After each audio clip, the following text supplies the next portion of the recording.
ये वो रहनुमा है जो जुल्म को दूर करके इंसानियत को इंसाफ से भर देगा।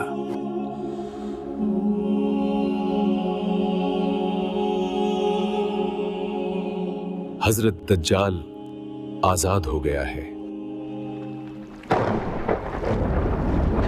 समुंदर के बीच एक पुरअसरार जजीरा और वहां जंजीरों में कैद एक शख्स जो इंतजार कर रहा है।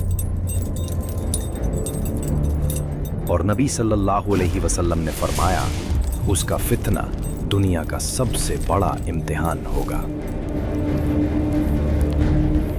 और फिर जंजीर टूट गई, फितना का बादशाह आजाद हो गया।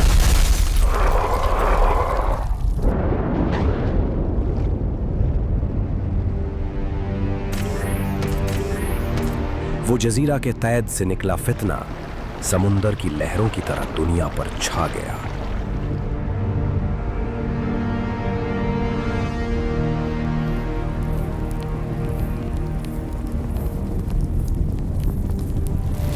और जब दज्जाल निकलेगा, दुनिया अफरा तफरी में डूब जाएगी। जंग, कत्ल और फितना हर जगह फैल जाएगा। मैं तुम्हारा रब हूं, मेरे हाथ में जन्नत भी है और दोज़ख भी। जो चाहे मैं तुम्हें अभी दिखा सकता हूं। और फिर उसने अपने आप को रब करार दिया। वो जन्नत और दोज़ख दिखाता, बारिश बरसाता और इंसानियत को गुमराह करता गया। देखो, मैं आसमान से बारिश बरसाकर तुम्हें रिज़्क देता हूं। कौन है जो मेरे जैसा कुदरत रखता है? लोगों ने हक भुला दिया और उस झूठे को अपना रब तस्लीम कर लिया। देखो, ये है दोज़ख की भयानक आग और सिर्फ मैं हूं जो तुम्हें इससे बचा सकता हूं, क्योंकि मैं तुम्हारा रहम रब हूं।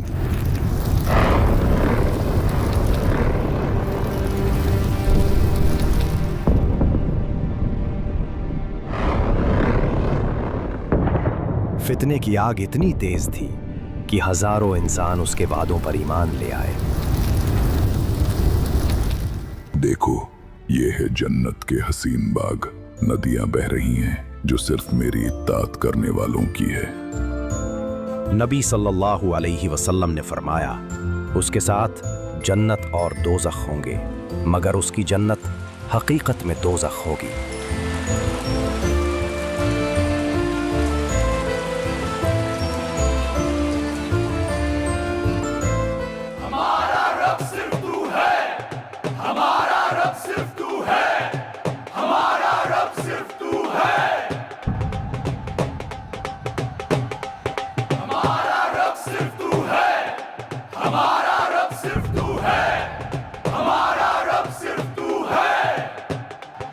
दुनिया भर में सवाल उठने लगे हैं, अगर ये शख्स वाकई दज्जाल है तो क्या अब वो लम्हा भी करीब है जिसका जिक्र नबी ने फरमाया था? क्या ईसा इब्ने मरियम अलैहिस्सलाम भी जल्द नाजिल होने वाले हैं?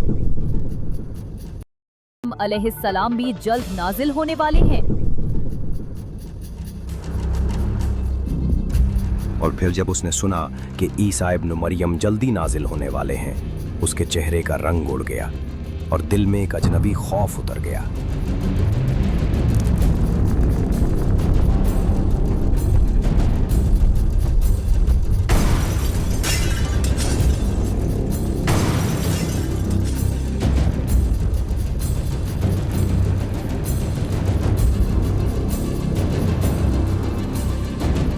तू सोच रहा है ईसा के आने से मैं रुक जाऊंगा? मैं हर ईमान को तोड़ने वाला कुदरत हूं और तू सिर्फ एक इंसान है।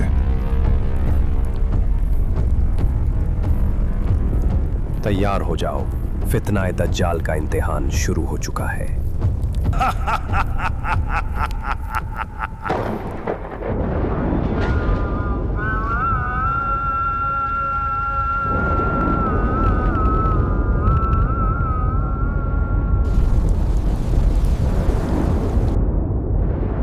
फिर ईसा इब्ने मरियम उतरे, सफेद चमकते लिबास में, और उनके चेहरे से बूंदें टपक रही थीं जो मोती की तरह चमक रही थीं।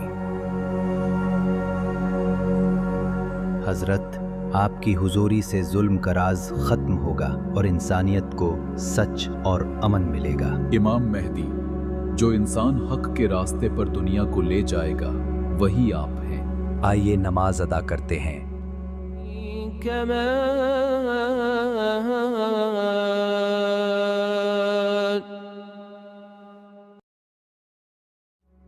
या अल्लाह, तू रहमान, तू रहीम, इंसानियत पर अपना नूर नाजिल फरमा, जुल्म का राज खत्म कर, हक और सच को कायम कर, हिदायत और सब्र का नूर हमारी रूहों में भर दे, फितना और झूठ को दूर कर और दुनिया को अमन और इंसाफ से नवाज दे।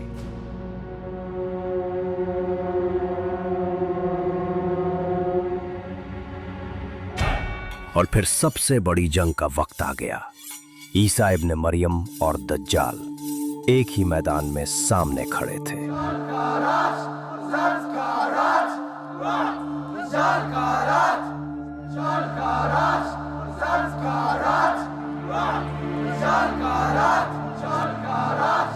और फिर लोग उसके नारे लगा रहे थे, उसको अपना रब मानकर ईसा इब्ने मरियम के खिलाफ जंग के लिए खड़े हो गए। इतनी छोटी सी तादाद, तुम्हारे सारे इरादे बस हवा हो जाएंगे।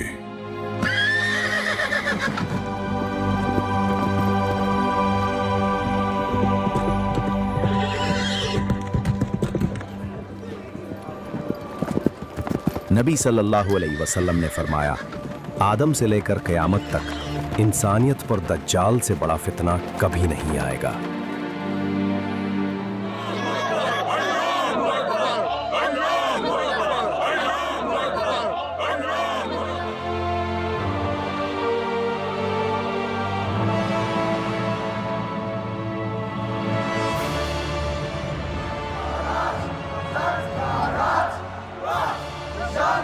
आगे बढ़ो, राज कायम करो।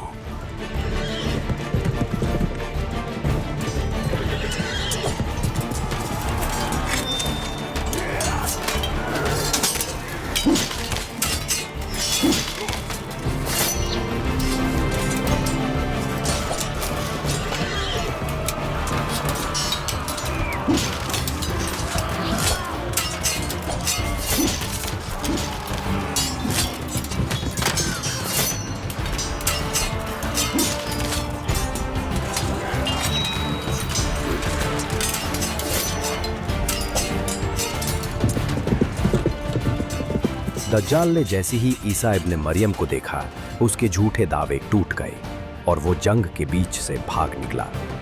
और जब ईसा इब्ने मरियम उसके करीब गए, वो नमक पानी में घुलने जैसा पिघल गया और फिर बावजूद पर उसका अंजाम हुआ। हजरत, मेरी गलतियों के लिए माफी चाहता हूँ। अब मैं सिर्फ हक की राह चुनूंगा। हजरत, माफ कर दो। और तुम्हारा रब सिर्फ एक है, उसके सिवा कोई माबूद नहीं।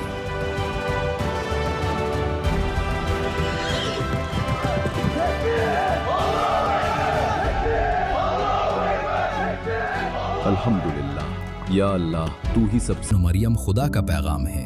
एक नया फितना उभरने को है। याजूज और माजूज की दीवार टूटने वाली है। वो जमीन पर फैलने वाले हैं। उनका तूफान सब कुछ लपेट लेगा।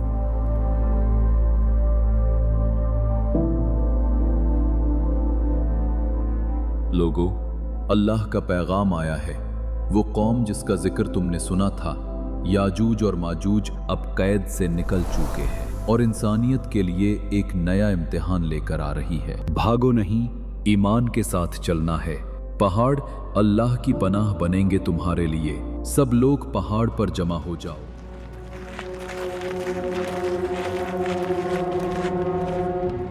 और जब याजूज माजूज खोल दिए जाएंगे, वो हर बुलंद जगह से तेजी से निकल पड़ेंगे।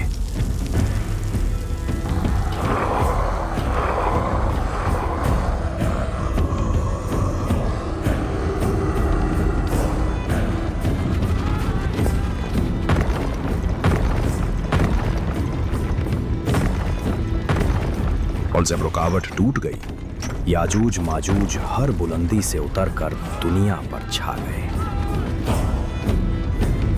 सब लोग जमा हुए दूर पर बैतुल मुक़द्दस के करीब अल्लाह की पनाह के साए तले।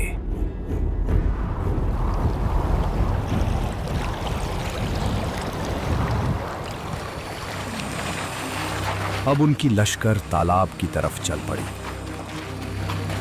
वो प्यास जिसे जमीन का एक एक कतरा बुझा न सका, अब पानी को निगलने आई थी।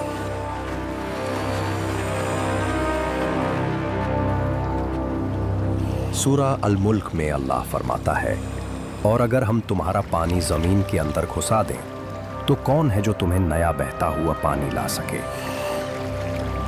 वो फौज आई जिसने तालाब को भी सुखा दिया और पीछे वालों के लिए सिर्फ खाली मिट्टी बची थी।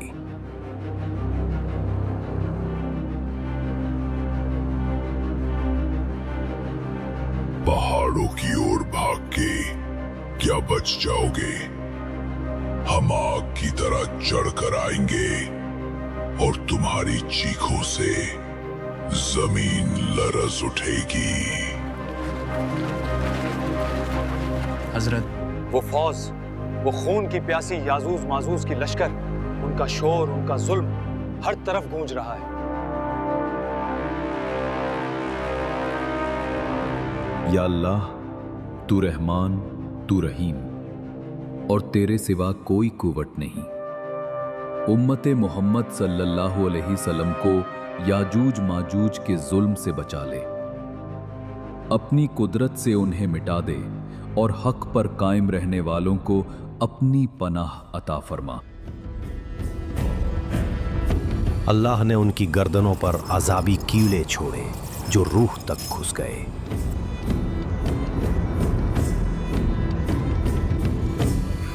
और एक ही लम्हे में याजूज माजूज सब मिटा दिए गए।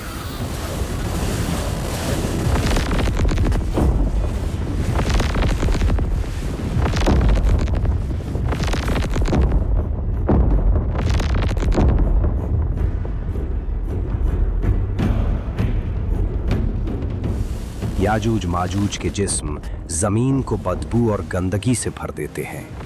फिर अल्लाह एक शिद्दत भरी बारिश भेजता है जो उनके निशान मिटाकर उन्हें समुंदर के अंदर बहा देती है।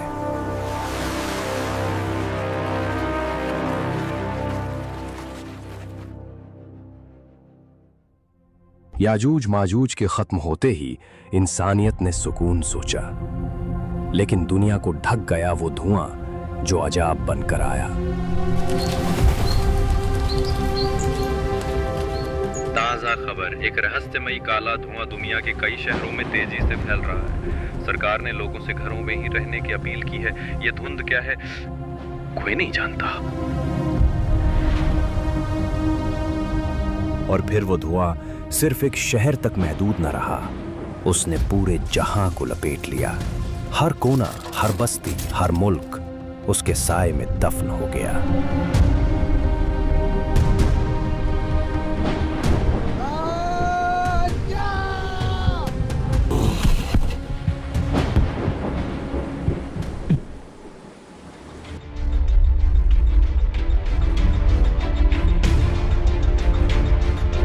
क्या ये कयामत का आगाज है? ये धुआं आसमान से उतरकर जमीन को निगल रहा है।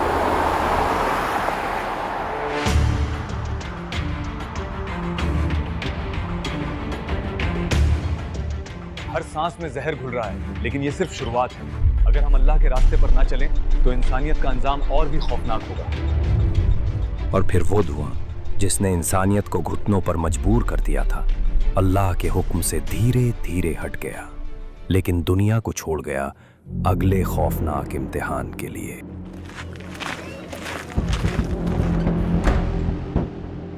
और फिर वो वक्त आया जब सूरज ने मशरिक से उभरना छोड़ दिया। दिन रुक गया और रात लंबी होती चली गई। देखो ये अंधेरा, 3 दिन से सूरज का नूर नहीं, हर चेहरा भय से बदल गया। या अल्लाह, तू ही हमें इस अंधेरे और जुल्म से बचा।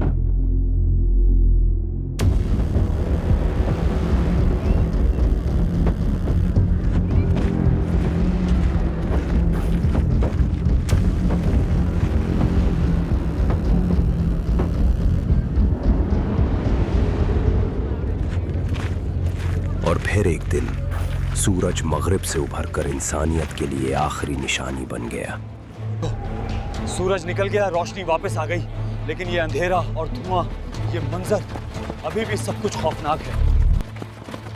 नबी सल्लल्लाहु अलैहि वसल्लम ने फरमाया कि क़यामत के करीब 10 बड़ी निशानियां ज़ाहिर होंगी। उनमें से एक होगी दब्बतुल अर्ज़।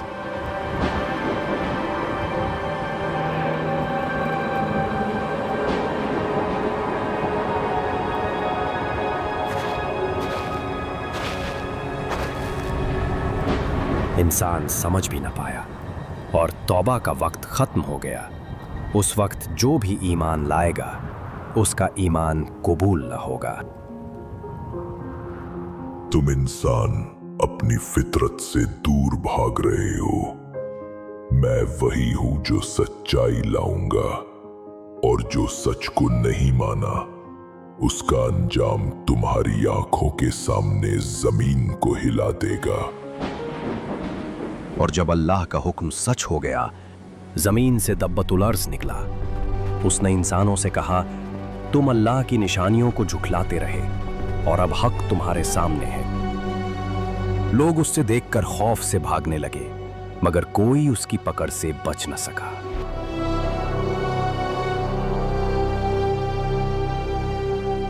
चेहरे हर इंसान का असली रंग दिखाता है। जिसका चेहरा सफेद होगा उसको जन्नत मुबारक, और जिसका काला होगा उसको दोज़ख की खौफनाक आग में उतार दिया जाएगा।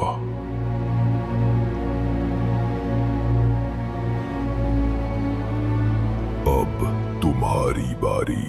लोगों ने अपने हाथ उठाए, मग़फ़िरत के लिए रो रो कर दुआ मांगी, लेकिन तौबा के दरवाजे बंद हो चुके थे। और फिर इंसानियत 2 हिस्सों में बांट दी गई। जिन्होंने ईमान को थामा उनके चेहरे रोशन हो गए, और जिन्होंने इनकार किया उनका चेहरा अंधेरे में डूब गया।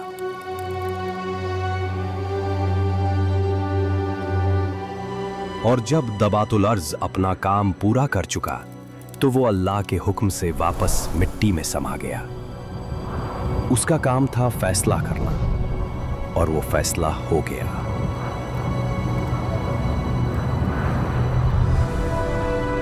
बेटा, तुम्हें क्या हो गया है? तुम्हारे बाप ने हजरत ईसा के साथ दज्जाल के खिलाफ जंग में साथ दिया था, लेकिन तुम ऐसी हरकतों में पड़ गए हो।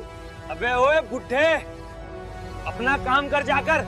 गुनाह उनकी आदत बन गया था, आवारगी उनका मकसद। इंसान खुद अपनी तबाही का तमाशा बना रहा था। इंसानियत ने सोचा कि इम्तिहान खत्म हो गया, मगर असल इम्तिहान तो अब शुरू हुआ। धरती फटने लगी। एक तरफ मशरिक में जलजला, दूसरी तरफ मगरिब में, और तीसरी अरब की सरजमीन में। ये थी वो धरती का निकल जाना जो नबी सल्लल्लाहु अलैहि वसल्लम ने पहले ही बता दिया था। अभी तक तकरीबन 3 जगह पर जमीन के धंस जाने के वाकयात पेश आ चुके हैं।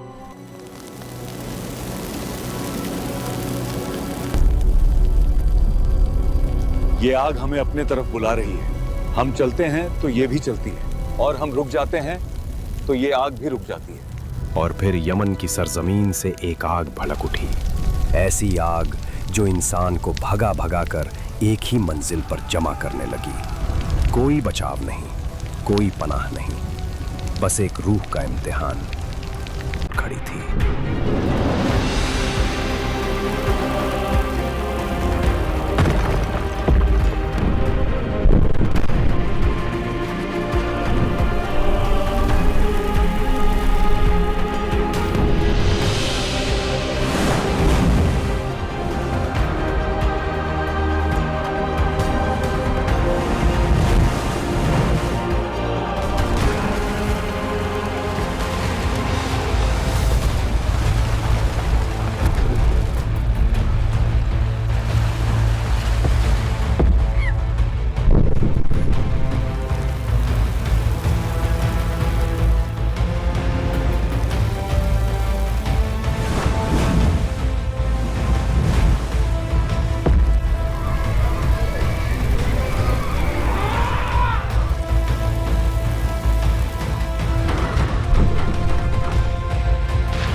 उन्होंने अल्लाह की कदर न की जैसा उसकी कदर करने का हक था। और क़यामत के दिन सारी ज़मीन उसके कब्ज़े में होगी और उसकी कुदरत से तमाम आसमान लपेटे हुए होंगे। तो जब सूर में फूंक मारी जाएगी तो न उनके बीच रिश्ते रहेंगे और न एक दूसरे की बात पूछेंगे। तो जिनके पलड़े भारी होंगे वही कामयाब होने वाले होंगे, और जिनके पलड़े हल्के होंगे तो ये वही होंगे जिन्होंने अपनी जानों को नुकसान में डाला। वे हमेशा दोज़ख में रहेंगे।